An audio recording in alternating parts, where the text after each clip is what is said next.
Welcome back to the channel. Today, we are diving into an intriguing and profound topic in Buddhist practice: how chanting and meditation can help one predict the time of passing and, more importantly, how these practices can lead to mental freedom and ultimate liberation.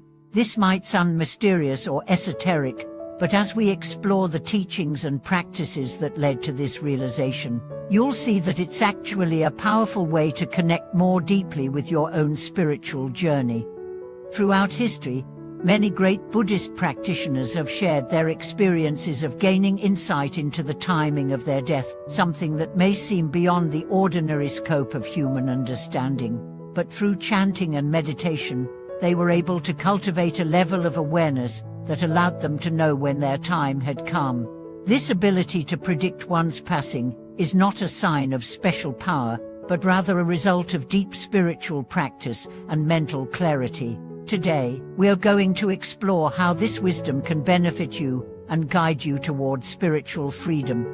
The role of chanting and meditation in Buddhism.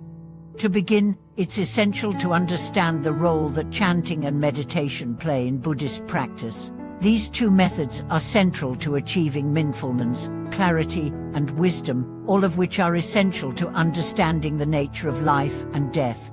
Chanting, particularly in the context of Pure Land Buddhism, is a practice where the practitioner repeatedly recites the name of the Buddha, such as Amitabha Buddha, or other sacred mantras, with a focus on devotion and sincerity.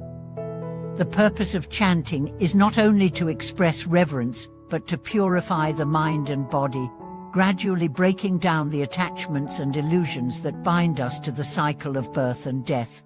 Meditation, on the other hand, is the practice of deeply concentrating the mind, cultivating awareness of the present moment, and observing the nature of thoughts and emotions. Through meditation, one can develop the ability to transcend the dualities of life and death, seeing them not as separate or opposing forces, but as part of the natural flow of existence. Both chanting and meditation are tools for quieting the mind, which in turn allows practitioners to develop a deeper understanding of the impermanent nature of life. This understanding is the key to predicting the time of passing, for those who have trained their minds to such a level of awareness can intuitively sense when their time on earth is coming to an end. Predicting the time of passing, is it possible?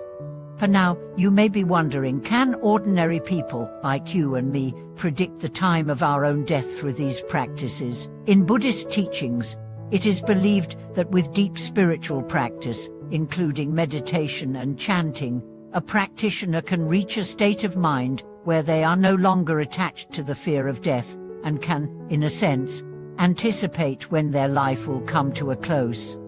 This prediction does not involve any mystical power or extraordinary ability. It is simply a deep awareness and acceptance of the impermanent nature of life. Once a person attains this level of mental clarity, they can recognize the subtle signs within themselves and their body that indicate the time of passing is near. They may feel a sense of inner peace, detachment, and readiness, allowing them to let go of their attachment to the material world and face death with calmness and grace.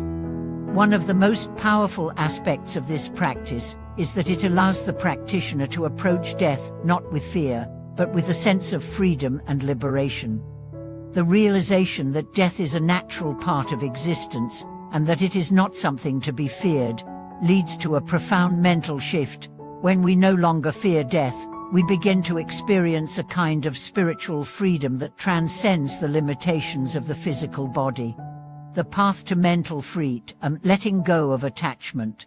The key to achieving this mental freedom is learning to let go of attachment. Attachment is what keeps us bound to the cycle of birth and death. We become attached to our possessions, our loved ones, and even our own identities. These attachments cause suffering because they create a false sense of permanence in an impermanent world. Buddhism teaches that the root cause of suffering is craving, the desire for things to be permanent when they are not. This craving leads to attachment, and attachment leads to suffering. Through chanting and meditation, we gradually release these attachments and come to terms with the impermanence of all things. When we practice letting go, we cultivate a sense of detachment that does not mean indifference. Detachment in Buddhism is not about rejecting life or emotions, but rather about accepting that everything in life is temporary. By accepting this truth, we free ourselves from the fear of losing what we hold dear. This inner freedom allows us to live fully in the present moment, without the anxiety about what the future holds. The role of compassion in the process. Another important aspect of this spiritual journey is cultivating compassion. Compassion is not only a way to relate to others, but it is also a key element in releasing attachment.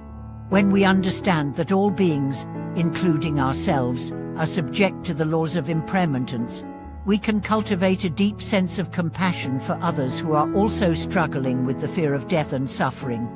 In the Buddhist tradition, it is taught that when a person is able to face death with a calm and compassionate heart, they transcend the ego and are liberated from the cycle of birth and death.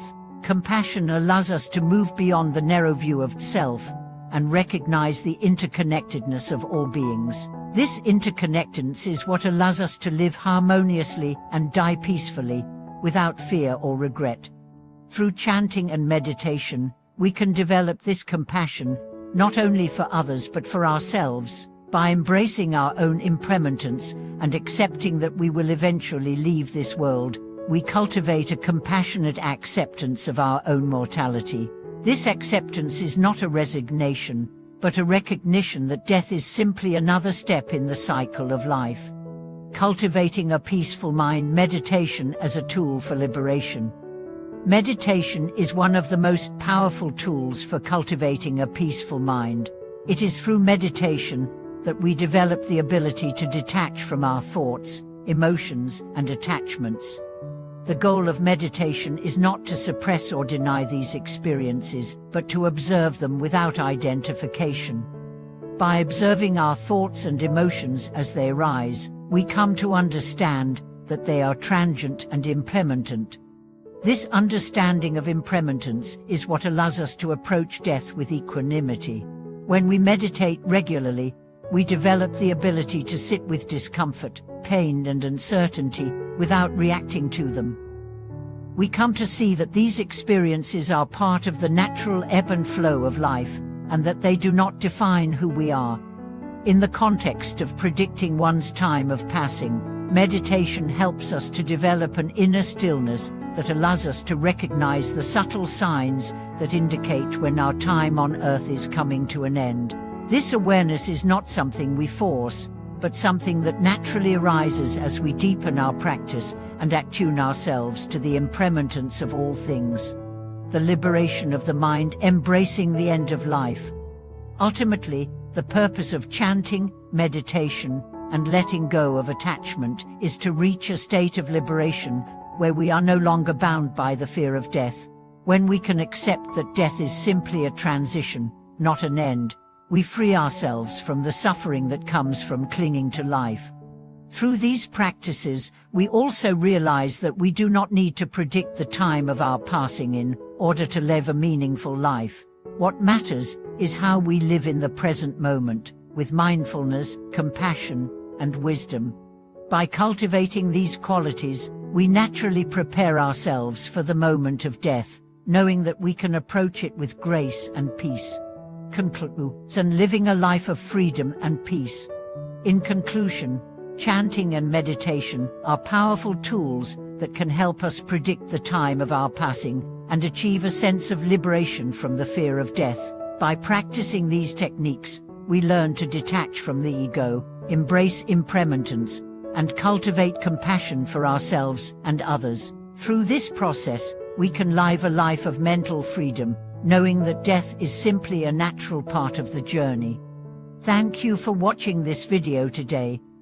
I hope that the insights shared here will inspire you to continue your spiritual practice and approach life and death with a sense of peace and liberation. Please feel free to share your thoughts in the comments below, and as always, don't forget to like, subscribe, and share this video to support the channel. Your support helps us continue spreading the wisdom of Buddhism to the world.